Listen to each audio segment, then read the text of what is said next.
Biz sizlerге jölөнөбүз мырзалар. Окуу жайдын аялдар кеңеши жана жалпы айымдар тарабынан даярдалган майрамдык программабызды баштайбыз. Здесь у клёна мы расстанемся с тобой. Клён зеленый, клён кудрявый, да раскудрявый весной. Мамлекеттик педагогикалык университеттин мырзалары, агайларыбыз, жалпы студент мырзаларыбыз, сиздерди ушул бүгүнкү ата мекенди коргоо майрамыңыздар менен аялдар комитетинин атынан чын жүрөктөн дагы бир жолу куттуктайбыз.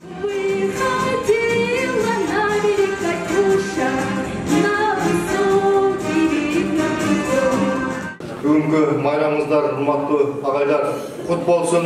Ден соолукта болуңуздар.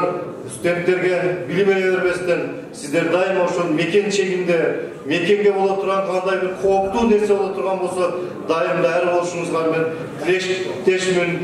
Чындыгында мамлекетибизде тынчтык болсун, өнүгүү болсун. Дайыма ошол майрамдарда гана ошо согуш ырлары ырдалсын, майрамдарда гана ошол оор техникалар көрсөтүлсүн, бирок жашообузда көрсөтүлбөсүн.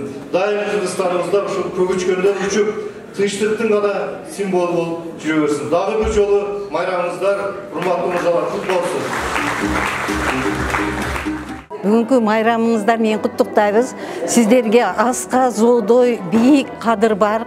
Ошо темир калкандай болгон бекем күч, биз ишенген, кадырлап сыйланган замандын эң алдыңкы мырзаларынан болушуңуздарды каалайм. Үй бүлөлүк бакыт каалайм. Барыңыздарга ийгилик.